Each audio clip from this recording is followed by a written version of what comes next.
What's up, gamers? We're here for another Transwitch semi-review speedrun where we run as fast as we can with a lot of speed to review the video. Alright, without further ado, let's get into it.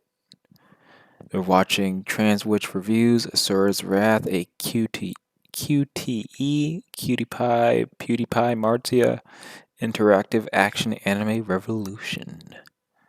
Alright, let's play.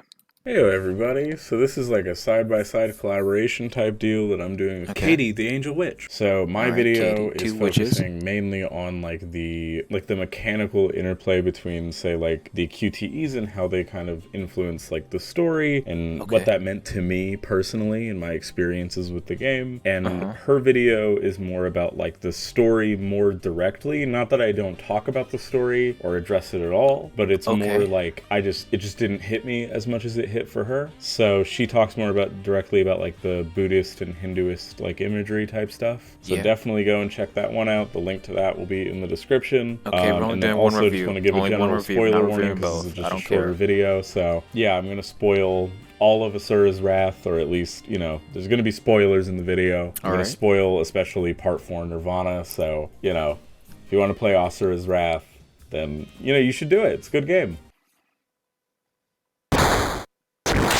Okay, I'm gonna skip the intro just to maximize I only got speed. around to watching a little bit of the anime sometime in high school. Wait, what anime are we talking about? Premise and what we're reviewing a video game. Why are we talking about an anime? Then. The ads specifically are still genuinely captivating. This is a video game. Okay, this is an anime. When does fantasy begin? What the fuck? When does reality end? .hack. What? Is it just a game, or something far more dangerous? Why are we talking about .hack? Okay, fast forward. Titles, which then proceeded to grab my attention as well. Okay, this isn't a high school, even though I also didn't play them. Solatorobo specifically always piqued my interest. I'm totally not a furry. What are you talking about? Then while looking a bit more into them for this video, I found out about Silent Bomber.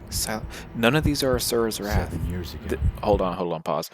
And don't take this against my timing for my record, but this is Asura's Wrath, all right? We're looking at the title here. I'm not seeing any Asura's Wrath gameplay. I lost what I believed in. Each time I went into battle, another piece of my soul died. I'm the mere shell of a man now. What? Nothing more than a killing machine. Oh, he's kind of like me. He like me for real, for real. Okay.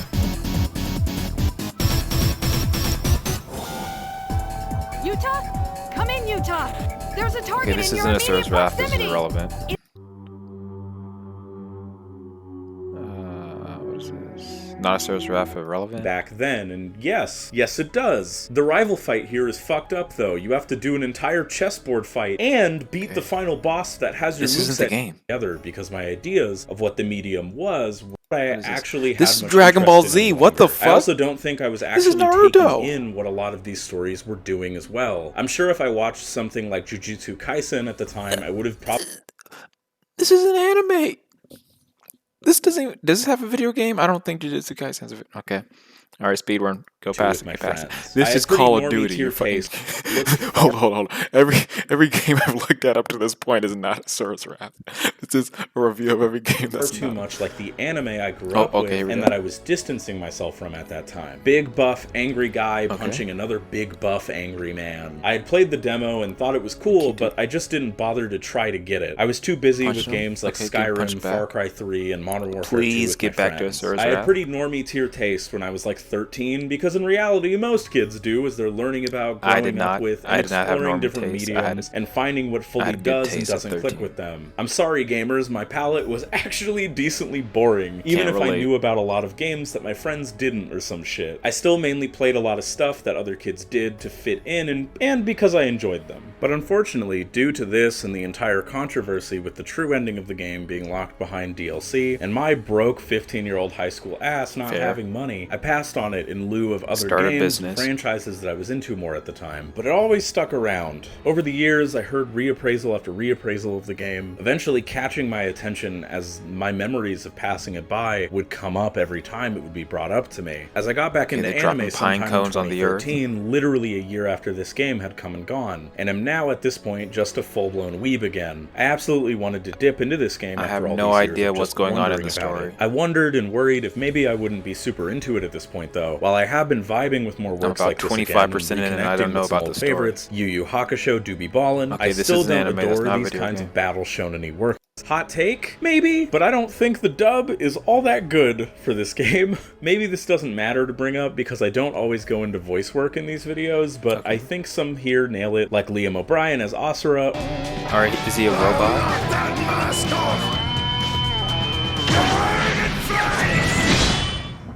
Or Robin Atkin Downs as Yasha.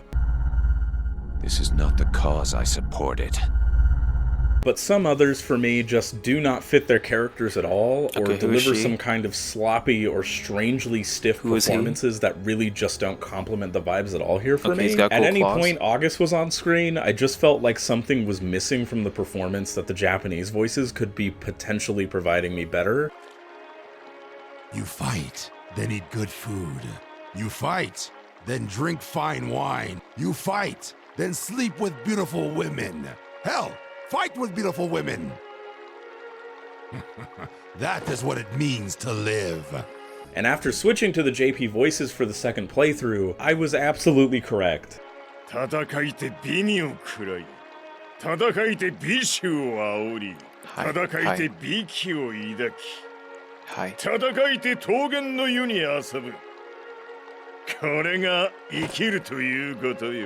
Maybe this is a weirdly harsh criticism because, trust me, this isn't to ignite some dumb sub versus dub argument or anything like that. Trust me, I do not care what anyone in the comments below, type sub or dub. We're going to have that argument here.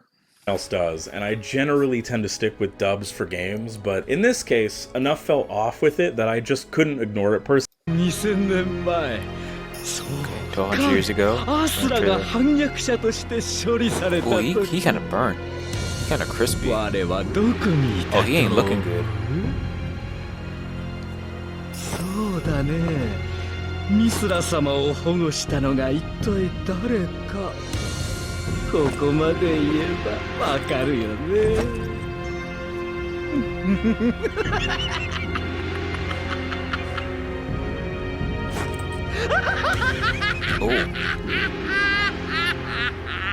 Oh, he ain't right.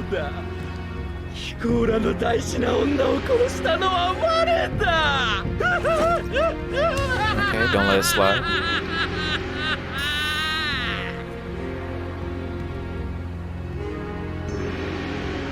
Bandai, つまらないね。もっといい顔が見られると思ったのに。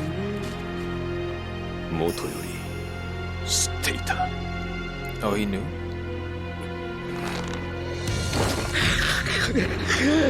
そうかい。実の妹の死より大義か。なるほど。さすがデウスも惚れ込む一番の中堅。大義真を滅す美しきかなヤシャ。Asura himself grew on me a bit as it all went on, too. I grew attached to his struggles and his triumphs, and I wanted to help him get there by the end, but I can't honestly say that I really cared about most of what was going on in the main story outside of that. I just kind of felt like I'd personally done this whole song and dance before with other characters, other games, films, anime, and so on. For me, it wasn't doing a lot in its core narrative to set it apart. Not that I even needed it to do anything new in particular or anything, but what was there didn't really grab me in ways other stories really had. Though I will say, I do find it funny that this was right before the whole sad dad trend really took off in games. Yes, I know God of War existed already, shut up. I love the rival dynamic between Yasha and Asura a lot. They're just massive dickheads to each other pretty much all the way until the end, which is pretty wonderful.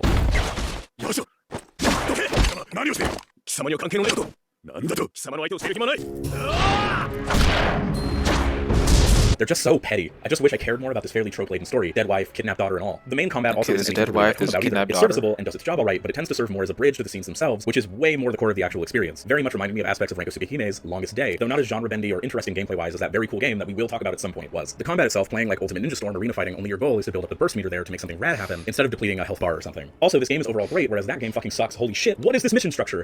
Ultimate Ninja 2, the GOAT. Sasuke gets 4 Chidoris, and no one stops him. This game is more so encouraging you to get to the next scene or actually dealing with combat in full. The camera in these sections can be a pain in the ass with group fights, and they just don't feel good at all. Crowd control just tended to feel like a massive pain in the ass the entire time. Like, I'm not gonna pretend like I'm an action game master or anything. I suck shit at DMC3, but I can absolutely admit when I suck ass at a game. Quick replay. You to get to the next scene over actually dealing with the combat in full. The camera in these sections can be a pain in the ass with group. Okay, so he had no arms. Now he has fights, 2 and they arms. just don't feel good at all. Let me just try and get the frame here. Now look at that. That's 6 arms. Okay, he went from 0 arms to 2 arms to 6 arms. Just tended to feel like a massive pain in the ass the entire trip. One of your favorite games ever made. Why is this on your Sam core list on backlogged.com, huh? You little gamer, huh? Well, dear viewer, it's because of what the game is most famous for. The way it uses those QTEs in conjunction with its story. Okay, QTEs. QTEs in games around this time were not very well adored. I remember conversations I'd have with people about QTEs being shoved into everything around that time. Basic actions had become tied to you mashing a button or making cutscenes more interactive or something. You'd be playing Spider-Man 3 under PS Triple. I'm talking about that PS Triple. The PS Triple. I ain't talking about that Wii. And all of a sudden... Dang. So many people hated them, and I absolutely thought that they were, in a way, overused to shit. But I also felt like they tended to get a lot of unnecessary shit, too. There are really good examples of it working like with Metal Gear Rising, and its frantic and constant use of them with the flow of combat, and the big spectacle of the fights on display utilizing them so perfectly. Though admittedly, there are also doofy, dire-ass examples like mashing circle to emotionally distance from your daughter in God of War Chains of Olympus or whatever that game is called. But then you also have reaction commands in Kingdom Hearts 2 that are sick as fuck to pull off and just made a part of the combat. It's the type of thing that has loads of potential to be used in diverse and interesting ways. Well, Asura's Wrath absolutely fucking does. If there were a very specific way to put it, I'd say that this is damn near genre-defining in the cinematic QTE game genre as a whole. See, everything you do in the game contributes in some way to a big action. The game from the beginning demands your attention as a QTE can happen at basically any moment. Anytime Asura is doing something big and bombastic, you are still in control with your button presses when the game demands that of you. You feel the weight of every single attack and strike and movement Asura does. But as time went on, I grew to understand and adore what it was going for. There was a point where I would look at it as less of a character action game like a lot of people describe it as. It just doesn't stack up well enough to those to even begin competing, and far more as an evolution to games like Dragon's Lair, Space Ace, and Time Gal, though far more forgiving than all of those, cause like, holy shit, arcade cinematic game design, arcade cinematic game design, shit, arcade cinematic game design,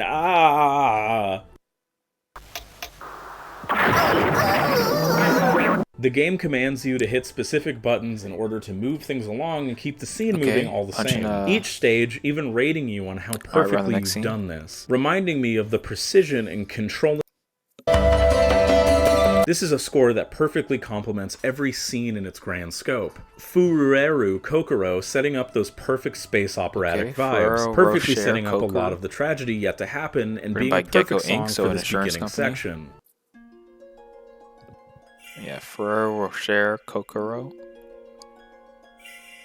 Not sticking out as well as I wish it would. In the end, tracks like One Who Spins Samsara drives home what this is overall doing and going for so effectively, taking the motif of the main theme and using it to underscore the threat of this fight against this unknowable god.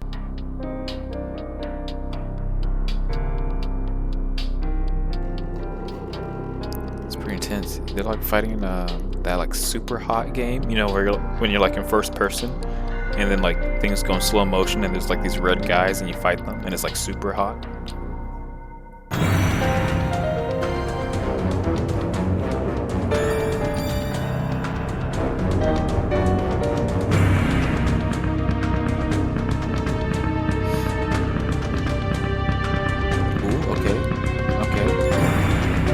Hitting him with his back turned, I mean, it's a little scrappy, but I don't mind.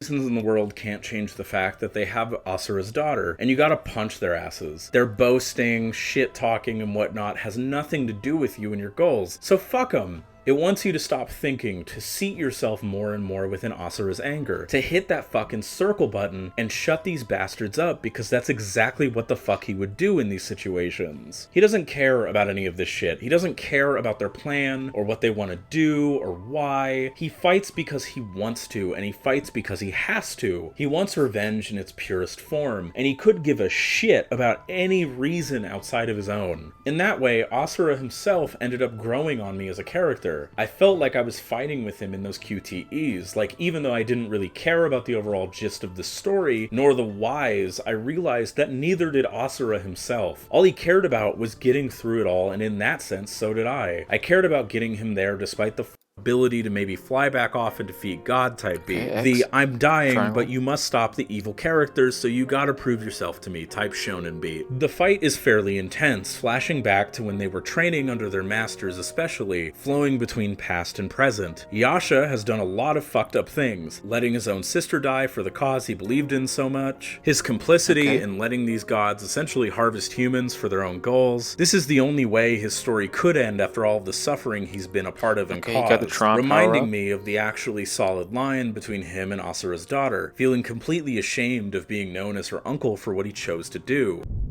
Oji-sama. ミスラ様、私にはおじさまなどと呼ばれる資格はありません。もういいんです。ミスラ様。All of that comes to a head in this fight, and then it all comes down to this last punch, these last single hits being thrown. As the final rival type blow is thrown and Yasha misses his, the triangle button slowly fades into view, which then you realize the scene isn't over. Are you going to choose to punch him here, hitting triangle far before you should? You want accuracy with Asura, right? You can't go jumping the gun, so you let it cook, you let it move, you wait for the fist to connect so you can get that hit. It allows you to think about if this punch is even worth it. There's so much weight behind this one punch.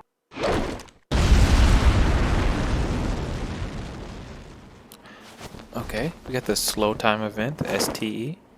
But Asura actually stops himself and thus prevents you too from the wrath that you potentially are both feeling. You settle because even with all that Yasha has done, he's not really the enemy here. The final rival punch, trading blows type deal has been a trope in these kinds of stories for the longest fucking time. Damn you! Take this! Oh. So to see this game take that and incorporate it into the scene itself, making it mechanically a thing that you as the player are setting yourself inside of, it's fucking iconic. It's such a goddamn strong moment. The second is when you go up to meet Chakravartin. After shooting down literally suns and galaxies and planets, because this game is fucking nuts, you end up getting to Chakravartin. They offer you a position to rule the world, to basically become the god deity protector, or dictator more like, of the world, somewhat like what Deus was doing, or trying to do. God offers you their hand in this proposition, your daughter safely by your side, your powers maintained. Are you going to extend your hand, Asura? Oh!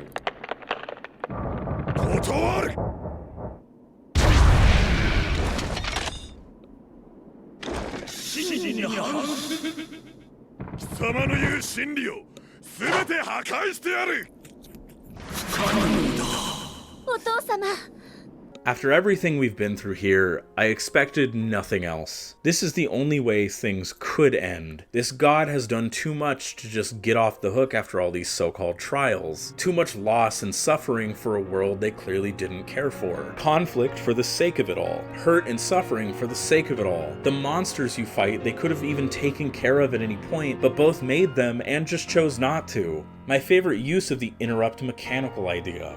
My favorite instance of starting a fight with a god in a video game. The last, but very much not least, during the fight with Chakravartin's truest form. This unknowable, hard-to-comprehend Zawarudo-type creature. You enter some QTE sequences, and then you enter the final one, the one to end it all. Other commands start popping up, and for whatever reason, they look just like yours, but in a language you can't know or understand. Holy scripture where a button should be.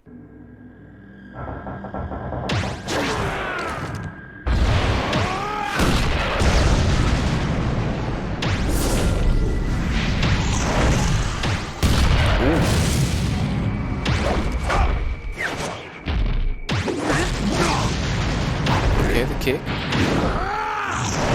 Okay. Personally, I would have been able to take out my enemy with just one karate chop, but Chakravartin is doing QTEs against you. The game itself is fighting you. The developers are fighting you directly. It feels like more than just fighting a character in a game. You yourself are reaching outside of the game itself. The fourth wall of play completely shattered if it was ever even fully there to begin with. The game is trying to stop you from finishing this, from granting Asura's daughter a world where she doesn't have to suffer. Are you gonna let that happen? You must overwhelm. You must overcome.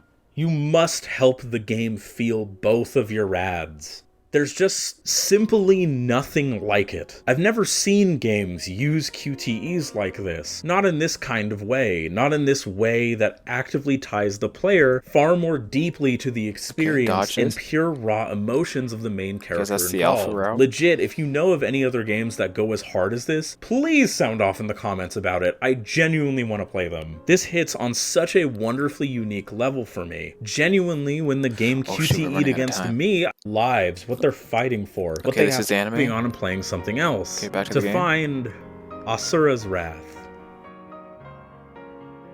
I hope y'all dug the video. This was like, I like to say that it's shorter than normal, but it still ended up like about 40 minutes. 43 minutes and 1 second to be exact. And I just think that's really funny when that happens, because like in my head, like I even say it in the video, just, I don't know, I like to put these in here. I've been watching a lot of stuff, and I watch a lot of stuff while I'm editing. The performance in it.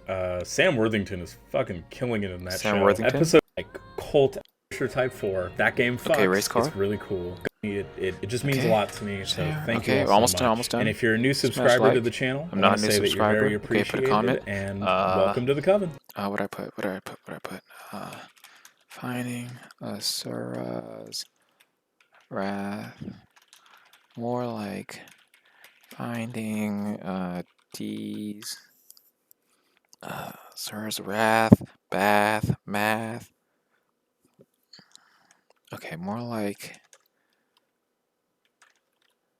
oh geez, finding out I don't like math. Am I right? No. Oops, nope. Numbers. Am I right? Hey yo, and a couple exclamation marks. Put it there, and we're good. All right, ladies and gentlemen, this is probably a faster speed run than normal. You know, this was a shorter video, but we got through it. I definitely lagged a bit here and there. You know, this wasn't my best work, to be honest, but it's my work nonetheless. So, you know, I'm just gonna put it out there and see how you guys feel about it.